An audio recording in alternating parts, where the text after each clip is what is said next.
Hi mga sis! Welcome sa aking A Day in My Life as a call center na may pagka-makeup artist.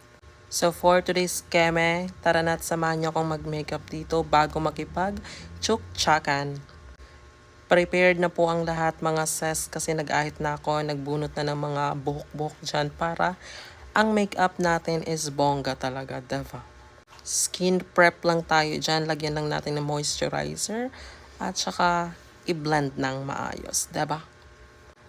Fast forward, kailangan na natin mag-foundation sa ating mata. Concealer pala yan. Press powder. At syempre, lagyan natin ng loose powder. At mag-eyeshadow na tayo. At huwag na natin patagalin yan, diba? Kailangan na paglalagay ng eyeshadow natin, mga sis, is kailangan cool tone or warm tone lang. At dapat circular motion lang para mas ma-emphasize talaga at maganda ang lapat ng makeup natin, diba? So, dahil tapos na tayo sa base eyeshadow, mag-cut crease na tayo dyan mga sis. Ganito lang ang pagka-cut crease natin. Kailangan maingat tayong maglagay ng concealer kasi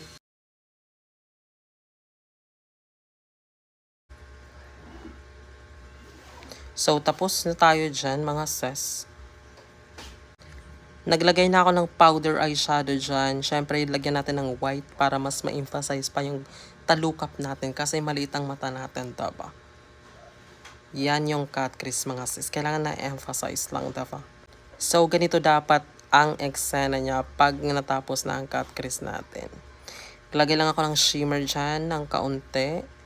Sobrang ganda, sobrang glowing talaga ng eyeshadow na yan. Kasi nga, from Shiglam yan. And then, mag-a-add lang ako ng white eyeshadow dyan na shimmer from Shiglam again. Kasi nga, sobrang ganda. Ang eksena ko ngayon kasi is Latina eye makeup, ba? Diba? Dapat bago tayo makipag-tsuktsakan, makipaglaplapan, kailangan bongga at plakado ang mata natin. Diba? Maglagay na tayo dyan ng eyeliner. Yung ginamit kong eyeliner dyan mga sis is yung eyeshadow pa rin. Kasi mas preferred ko siyang gamitin kasi parang nagfe-fade lang siya. At the same time, mas nadidefine mo yung mata mo, diba? Nilagyan ko lang ng eyeliner of course.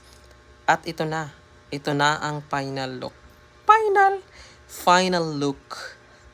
Shit, sobrang sarap, ginandahan, nilakasan, at ginilingan pa nga mga sis. Pak!